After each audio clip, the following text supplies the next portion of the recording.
Good evening. Welcome to Live United, where we have an opportunity to share all the resources that are available in the Monadnock region that are making a difference in the citizens' lives that live here. Today we have a real treasure with us. It's an organization called MAPS.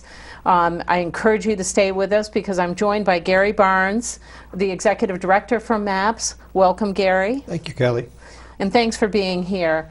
You know, I mentioned that MAPS is a real treasure in the region and maybe a little bit unknown to some people out there. And I even asked you prior to the show starting, what does MAPS stand for? And you said, it's not an acronym, its real name is MAPS. But there's some history to that. So maybe you can share a little bit with us about the history of MAPS. There sure is. MAPS has actually been here for 41 years.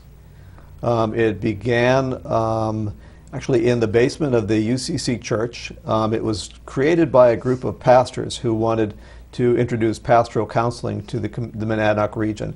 So originally MAPS stood, actually the original acronym was MAPCS, which stood for Monadnock Area Pastoral Counseling Services. That was a little long-winded, so at some point, I'm not sure when, it changed to Monadnock Area Pastoral Services, or MAPS.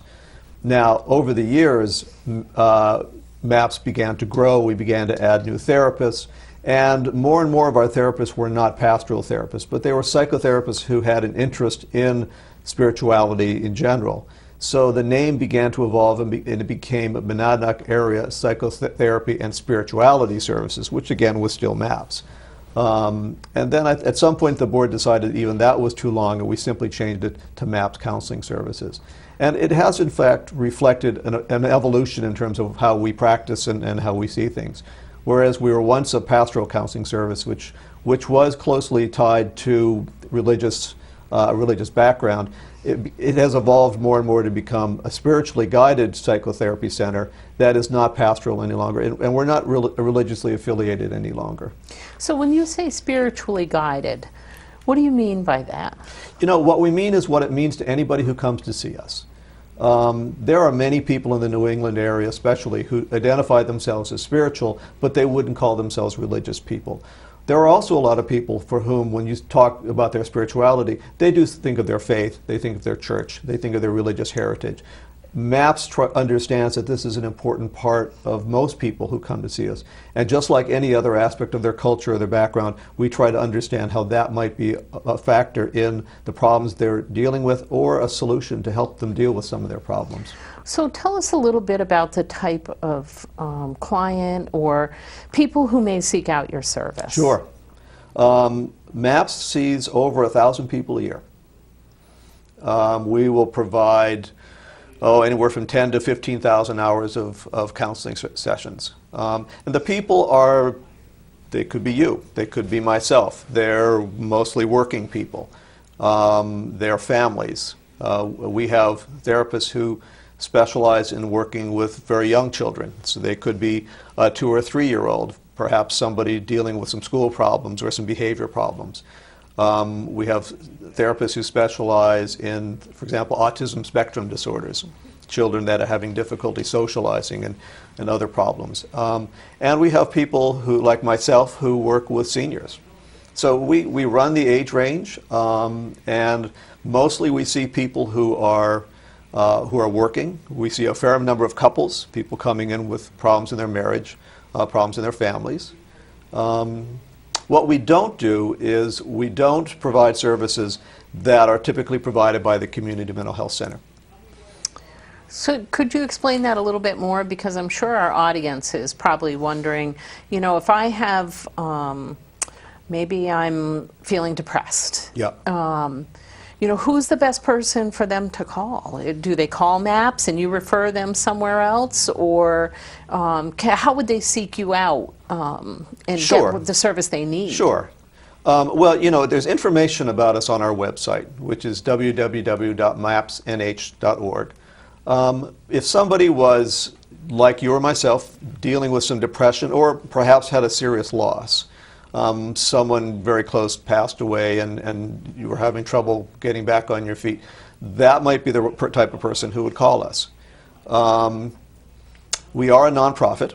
And in many ways, we work in concert with the Community Mental Health Center. If, on the other hand, somebody had a depression that lasted for months and years, and it was so severe that they were unable to work, that they became disabled by it, that they needed more ongoing support than weekly counseling, that would be a referral that we would make to Monadnock Family Services. Okay. And typically, that's if somebody's mental illness is disabling, that's usually a community mental health center referral. If it's something that can be dealt with weekly or twice weekly counseling, psychotherapy, then that's something MAPS would provide.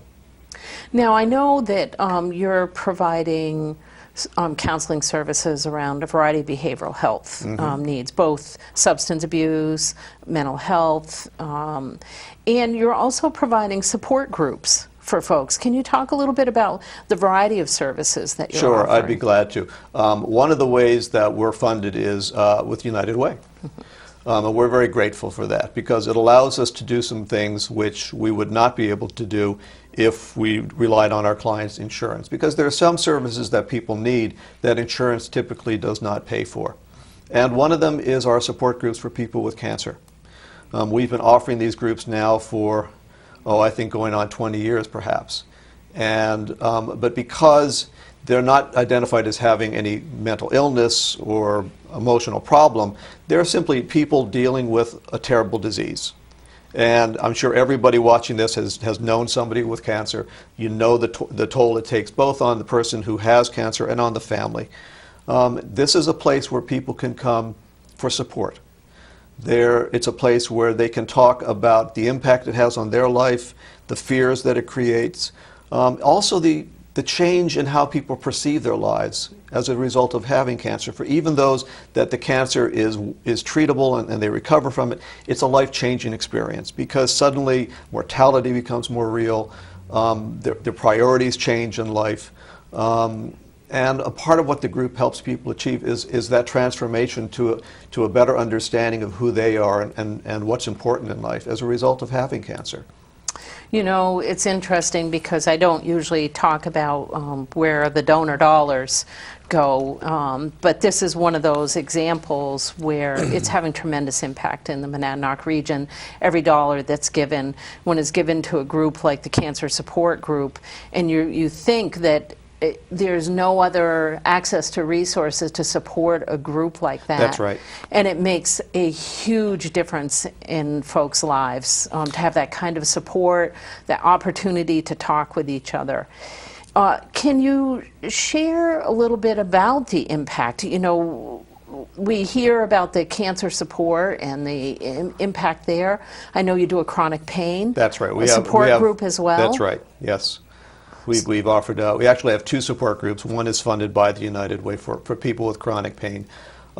Chronic pain sufferers it's a very lonely and disabling problem because it's not something that people can see. Often people look perfectly normal, but inside they're experiencing tremendous pain. And so often people don't understand that they're often accused of abusing drugs and taking too many painkillers and not being able to work and things like that. And so there's a stigma associated with it. The support group helps people gain support by people who understand that. It also helps people learn ways to cope with their pain. There are things that you can do for pain other than medication that can help alleviate the pain somewhat. The group helps create a place where you get understanding for something which many people just don't understand. Let's talk a little bit about that stigma that's attached to whether it's chronic pain, cancer even. You know, I've watched friends around me be afraid to even talk with each other about it when they find out somebody's ill. And so let's talk a little bit about that stigma, because I know, for example, the Brattleboro Retreat's doing a huge campaign right now trying to create awareness around these types of issues. Right. Well, you know, death is still the big taboo. It frightens us. We deny it. We run from it. And when we're with somebody who may be dying or potentially could die, there's a part of us that wants to turn away from that. And often people with cancer or any life-threatening disease feel a certain unspoken responsibility to protect other people from that experience. and it helps isolate them. It helps create a feeling of, people don't really want to keep hearing about my illness. And the group, of course, is a place where that doesn't happen. And what could people do differently? I think people cannot be afraid of it. If somebody had a heart attack, you wouldn't be afraid to speak to them about how are you doing, and is there anything I could do to help you? Same thing. Remember that it doesn't go away quickly. The support may be needed for a long time. Ask them whether there's anything they need. Sometimes when you have cancer, for example, you can't drive. Some of the medications you're taking or some of the side effects of the cancer might be that you're no longer able to drive. People can offer to help get them, take them shopping, take them out to lunch.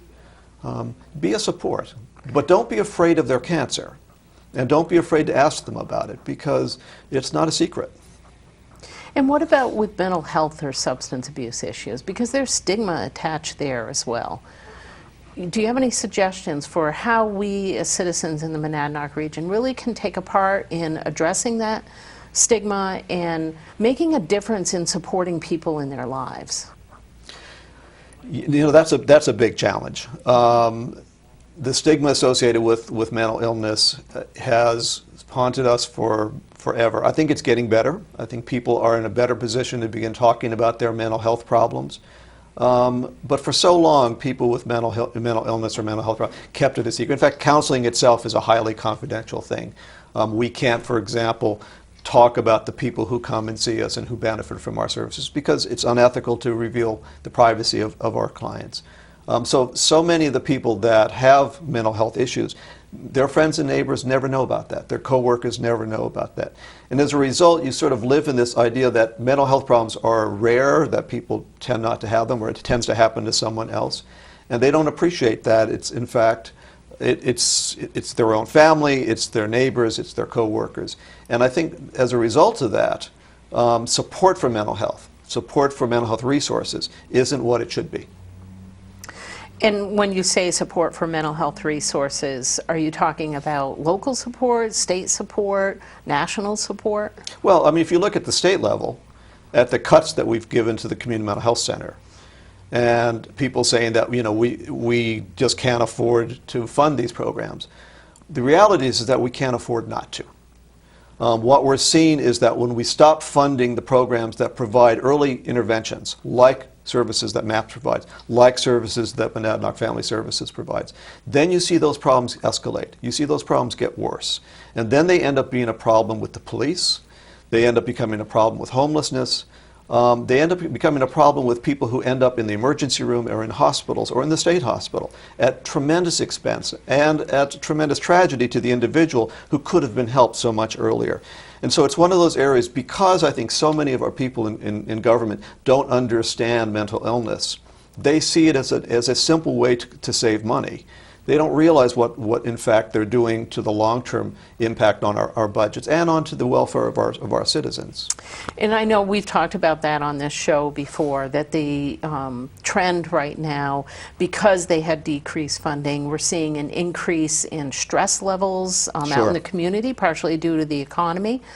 And then those stress issues are not being dealt with. People are moving into depression, anxiety, other mental health issues, substance abuse, criminal behavior, all kinds of things begin to happen, and it becomes a very difficult cycle. I know Texas had done a significant cut long before places like New Hampshire did, and realized now they're suffering the consequences of this. 3 years later, they are in crisis around mental health and substance abuse issues in the state, and they've had to now invest almost double, triple, I believe, what they had to invest originally.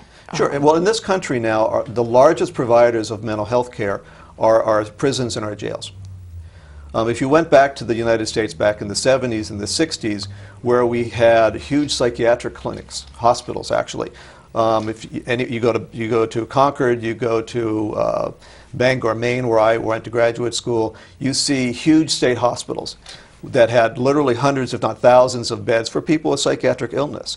there was a time when the majority of all hospital beds were psychiatric. In fact, there were more people in psychiatric beds than all other illnesses combined.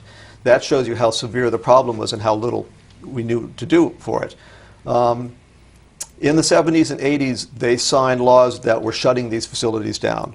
The understanding was that these were institutionalizing people, they were dehumanizing people, and people did better if they were back in their communities where they had a chance to heal, where they had a chance to recover and to live productive lives. So these hospitals are now empty shells for the most part. All of these patients were discharged back to communities with the understanding that funding from shutting down the hospitals would follow into the communities, and they would set up community mental health centers and other services to help provide for the recovery services. A lot of that didn't happen. A lot of the states took that money and used it for other purposes. And as a result, you ended up with a large number of people on the street with mental illness that were not getting the treatment they needed. So you had more homelessness, you had people who had no real future ahead of themselves, and you had all the problems that followed. And what we've ended up looking, if you look statistically at what's happened, many of those people have ended up in our prison system. And so instead of having them institutionalized in a state hospital, we're now institutionalizing them in state prisons at tremendous cost and virtually no treatment. So here's somebody whose life could have been very productive, very happy, is going to spend a lot of time in a prison system. And somebody paid a price because they were a victim of crime. It's very short-sighted in many ways. And a lot of it, again, is not because I think people don't care. I think people just don't understand. We still have a pull yourself up by the bootstraps kind of mentality. And with mental illness, that's not the answer. People don't have boots to pull themselves up with in some cases. And that's very true, I think. And then when you combine it, you know, one of the things they've discovered is that oftentimes folks with mental health issues will oftentimes self-medicate with substances. Sure. Because they have no other way of coping with the illness they may be experiencing, and they may not have access to those resources. Sure. You know, we're fortunate that MAPS provides scholarships and services that allow people that may have limited access to actually be able to seek out and receive service. You know, one of the things that the United Way makes possible, and I should also say gifts, we take donations from the community as well. We have had in some years as many as 25% of the clients we see who are uninsured.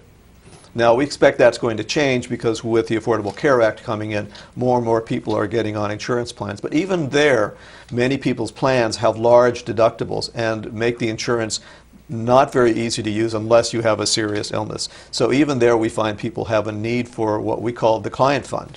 And what that allows someone to do is somebody who is uninsured can come to MAPS and can see one of our therapists and pay as little as $15 a session.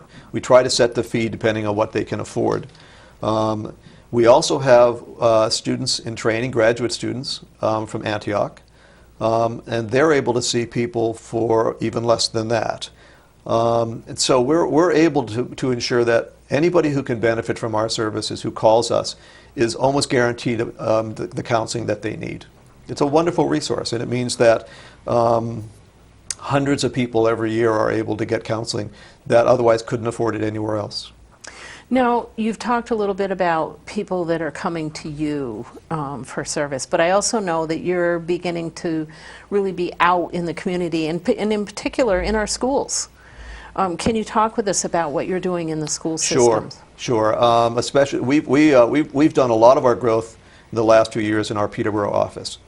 And it used to be a very small satellite office, used to have a couple of part-time therapists there. We now have 4 almost full-time therapists in Peterborough, and we're looking to recruit 1 or 2 more for that site. We've recently relocated. We're now at Vos Farm Road, which is across the street from the high school. And another area that we've grown, not only in Peterborough but here in Keene, is our child services. So we have hired a number of really outstanding therapists who work with kids. And one of them in Peterborough has reached out, Suzanne Reamer, has reached out to a number of the area high schools. And so we have a contract with Conval and with Conant High School to actually have therapists working out of offices in the school. And it's still private therapy between the parents and MAPS, but kids who otherwise couldn't get to the counseling center can actually take a break during the school hour and come and see their counselor right on the school grounds.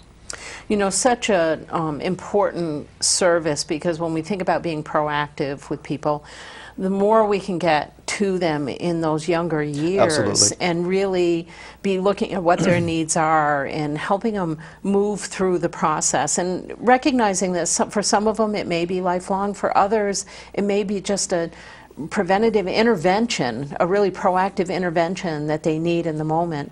You know, one of the trends that we're seeing here in the Monadnock region, we have a high rate of substance abuse. We have a higher than a lot of the portions of the state, and a high rate of stress. Absolutely. And you know, the trend right now, I know Healthy Monadnock 2020 has been really looking at this, and how do we address stress in the Monadnock region and really reduce that stigma that's attached to seeking out service, because if that stress gets out of control in your life, then it can cycle into all of these other issues, whether it's substance abuse or anxiety disorders or whatever. Well, think about families in distress, and during economic hardships, or when our economy isn't supporting the middle class or people who are in poverty. Families are tremendously stressed. They don't know how they're going to make ends meet. So the parents come home very anxious, very stressed, and that leads to their substance abuse problems, leads to the marital discord.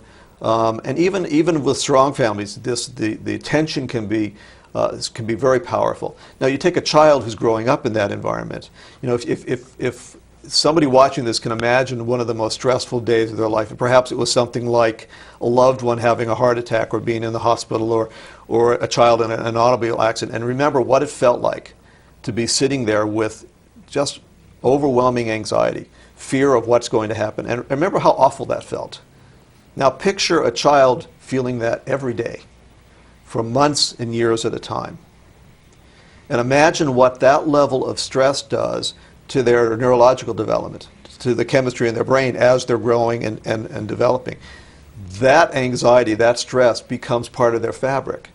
And they then, as they get older, begin to look for ways to soothe themselves, to calm themselves down. And that can be a variety of things. It can be substance abuse. It can be acting out behavior. It can be addictive behavior on video games. It can be a variety of things. A lot of it very destructive. And those are the consequences of families not being able to get help early on. These kids grow up now with this as part of who they are, and the recovery then is that much more difficult. And many of them never totally recover from that. They learn to live with this level of stress. Depression can do the same thing. So for us, helping children, intervening as early as possible, is really the key. Such an important step to take in people's lives, and I really want to highlight that you're offering service that's both maybe short-term, there might be a short-term need, or longer-term, and that you can refer people to Monadnock Family Services or other services if it looks like an issue that needs to be dealt with in a longer-term basis. I work very close. In fact, I was with Monadnock Family Services for 5 years as their Chief Operating Officer. And before that, I was a dozen years with West Central Services in Lebanon and Claremont. So I understand the community mental health system very well.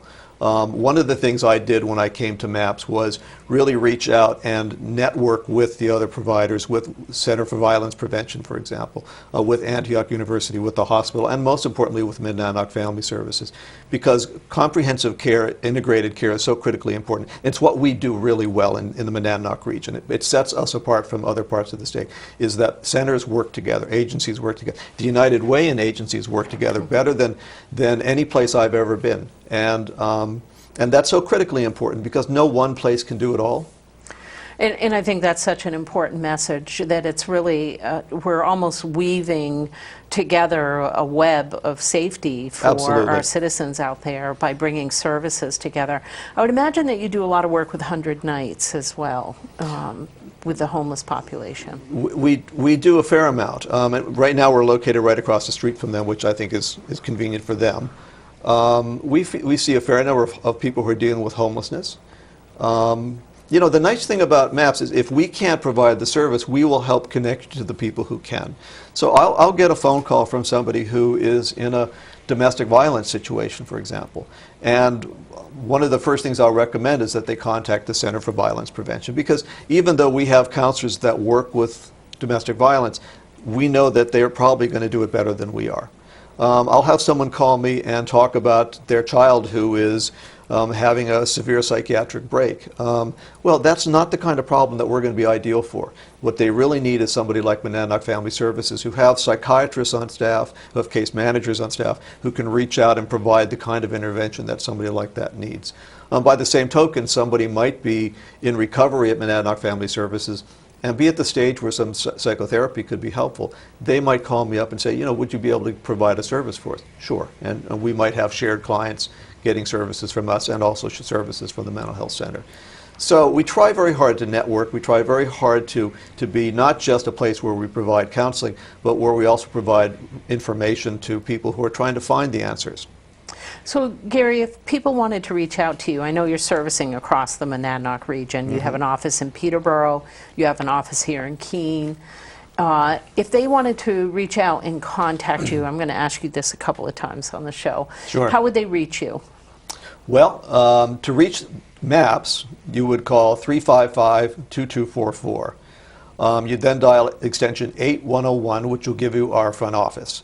The voice recording will tell you the different options that you have, which number you dial to make an appointment, what number you dial to speak to the front office. And if you need to reach me, you can dial 8104. Often, because I'm with my own clients, you'll get my voicemail, but I do try and get back to everybody by the end of the day.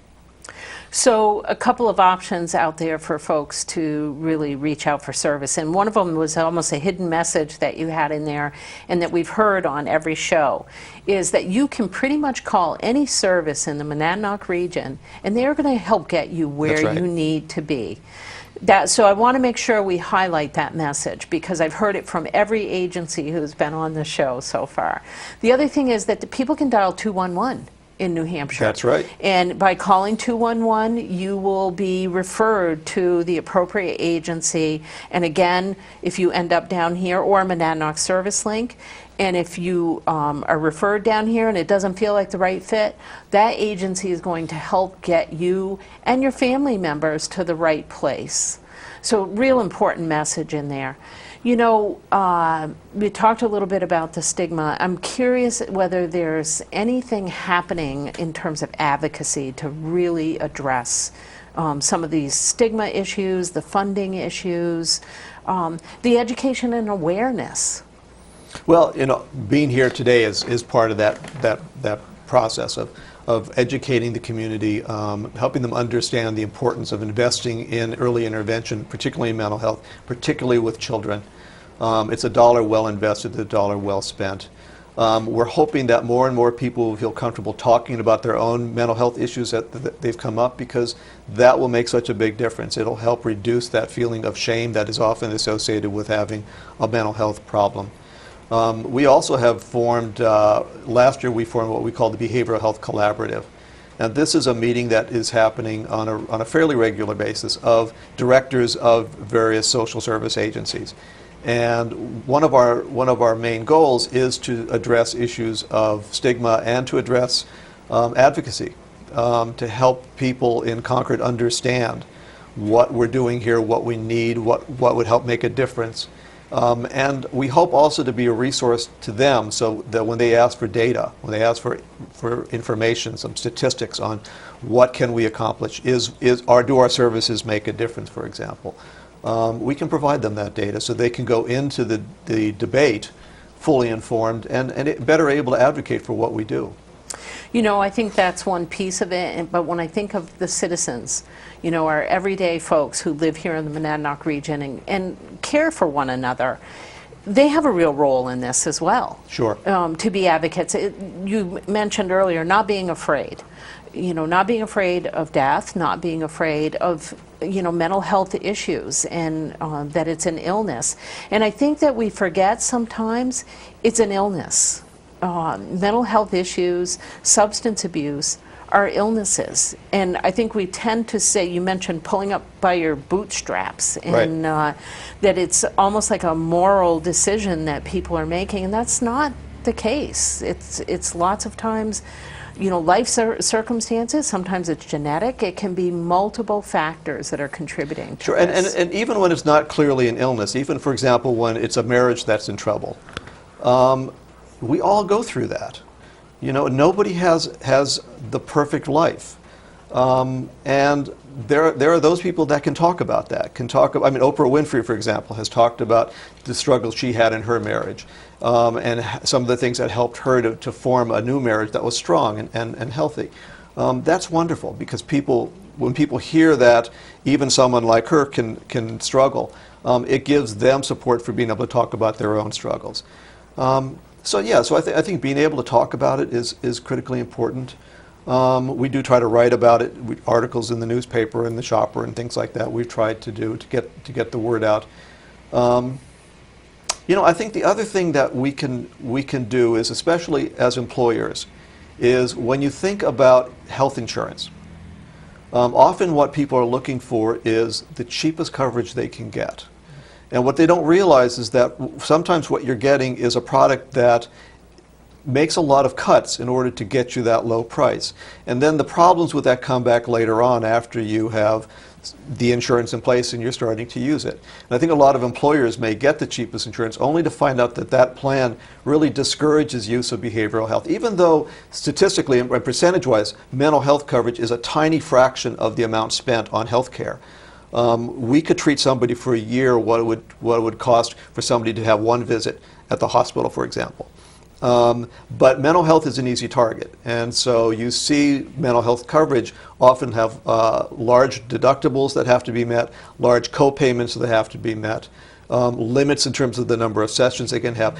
There's no area of medicine that is more regulated and controlled and limited than mental health coverage. And what that has ended up doing is it has discouraged people from using their mental health benefit. Now, if you're an employer and you have a large company and you're dependent on your employees, the last thing you want is to lose somebody that you're counting on because their marriage fell apart and they had to move away, or because they were depressed and turned to substance abuse.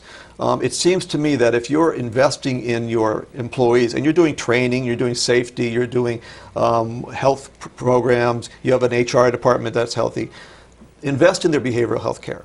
Encourage them to use it. Make it easy and inexpensive to use it. Because what you'll get is an employee who is better, more efficient, more effective, more stable, and will do a better job for you. And it's one area that I don't think employers often think about when they think about what they're going to do when they invest in health care coverage. You know, that's a really great point, because when you think about one of the impacts of sometimes experiencing the stress or experiencing that depression is physical outcomes as well. That's right. You know, people then can't make it to work because of, you know, and it's really related to their mental health issues that may be going on. And, you bet. And if you can be proactive about that, you're not going to have the physical aspect that may be affecting their ability to be at work. Look, when someone's depressed, what do? They often eat. Yep. They don't get out, they don't exercise. They sit around all day. Well, if you do that for a few years, you put on weight, you stop exercising, it starts affecting your heart system, diabetes. All of those things are affected by mental health issues like depression. So yeah, it can make a big difference, not only in terms of just their mental health outlook, but their physical outlook. So what could an employer do right within even the workplace? You mentioned the insurance piece, but I'm guessing they could do some stress reduction programs. There's things they could probably do in the workplace.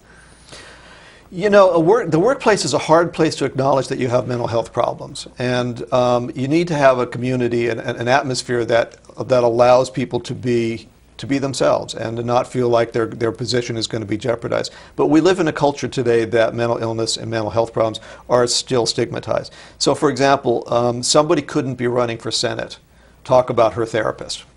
Because people would be suspicious. Why do they need a therapist? Well, you know what? Most people need a therapist at some point. I've had my own therapist many times because of the things I've had to deal with in my life, and also because the nature of my job benefits from having somebody I can check out what's going on with me. And but you know, because of that, I'm not sure there are offices that I might not be able to run for because there's a stigma associated with that. So workplaces need to work to create not just physical fitness, but openness to the emotional health of their clients.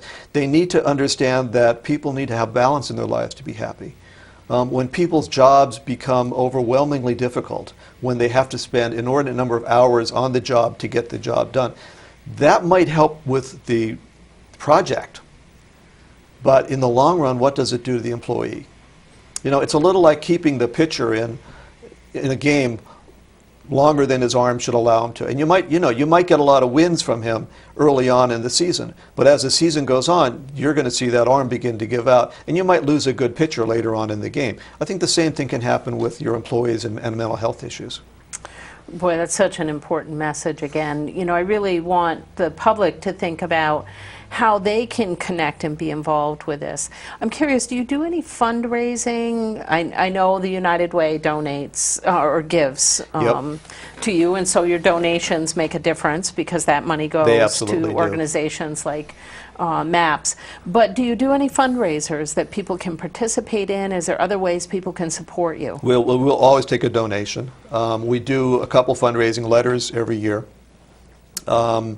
And every dollar we get is donated to our client fund, which means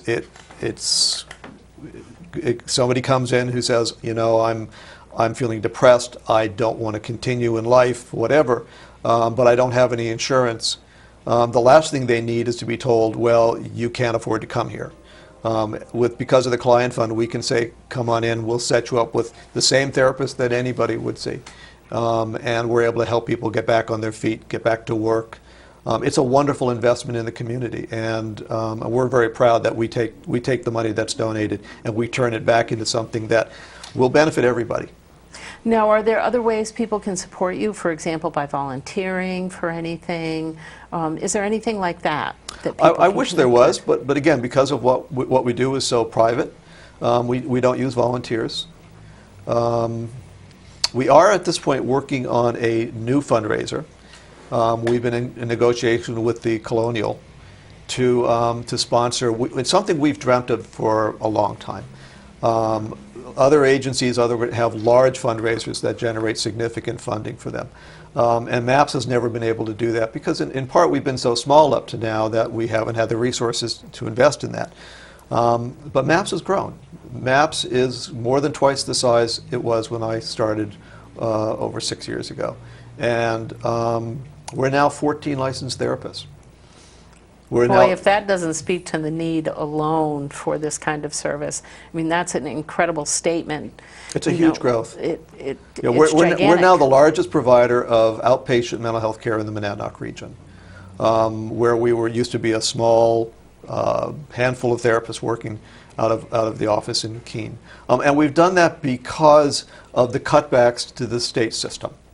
The Community Mental Health Center, when I was with Monadnock Family Services, we had a wonderful outpatient program. We had lots of therapists. We were able to provide services from people at all levels of problems. But because of the cutbacks, they've had to shut those programs down. And one of the things I did when I came over to MAPS was say, you know what, the Monadnock region needs that. And we were able to grow to continue to meet that need. So unlike many parts of the state where those services have simply been cut and people are left with a network of private practitioners, the Monadnock region still has a large agency devoted to making sure that that service is available regardless of people's income, regardless of their insurance status. I should say, though, the majority of people we see are insured. So 75–80% of the people we see are working people with health insurance, also EAPs through their companies. But despite that, we are a nonprofit, and we work hard to meet our budget every year. So developing a fundraiser has been a goal of ours, and we're looking at next year. We are going to be sponsoring an annual concert with the Colonial Theater, and there'll be more information revealed as we set the date, as we get the details. But I think people are going to find it's a wonderful event, and what that will do is it'll represent a major investment in income for MAPS that we can then use to improve our facilities and do some of the other things that we've been wanting to do for many years now. And I know that as you're growing, you're changing. There potentially could be space changes in the future for you because of this need in the region. And I really do want to remind the public that, you know, you're hearing about the growth in the last 6 years of an organization locally, and that is based on need. That is based on the fact that you have people coming to you for service like you've never seen before. And it just continues to grow. It's wonderful to see that combination of the spiritual combined with the health in whatever spiritual level that you want to come in with. And that there's really an organization that's still that fabric within the community and that web that can capture most folks. I do want to highlight that Gary mentioned most folks come in insured. However, they may come insured, but they may be underinsured. That's correct, yeah. And we sometimes forget that. We think, oh, well, they have insurance. For some people, meeting that copay or meeting that deductible to be able to seek out the service can be extremely difficult. So every dollar you invest, whether it's through the United Way or direct as a resource to organizations like MAPS, we encourage you to do that. I know there's not volunteer opportunities, but it sounds like there's going to be a fabulous fundraiser in the future. There will be, and we're looking at relocating. We do need more space. We are exploring some options to help us do just that. And I'm hoping within a year or two I'll be able to announce that MAPS has found the space we're looking for, and that we'll do some further expanding at that point. If you had a message that you really want to leave the community with, what would it be, Gary? Well, obviously, one that we're blessed to be in this community. Keene and the United Way are wonderful partners. We've developed a wonderful network of services, and we do work together. So if somebody has a problem, don't hesitate to call us. If you have questions, give us a call. I'd be glad to help answer them. I've had people call me with children in other states to say, what can I do for them? They don't need to come to us to get some consultation from me. So we are a resource to everybody. And then I would just think about the importance. I know money is tight. I know taxes are tight. I know people are trying to save money. But I would just remind everybody of how critically important it is that we invest in those programs that help prevent problems from getting out of hand. By investing in our children, by investing in early intervention for mental health problems, we will in fact lower costs in this community. We will in fact improve the efficiency of our companies. We will reduce problems that we're seeing now, which are often drug and substance abuse related, like the crimes that we're seeing in the downtown area. Those are things we can do. We know how to treat that, but it takes an investment. And it's an investment that people have to have some faith in, because the payoff doesn't happen instantly. It happens over years.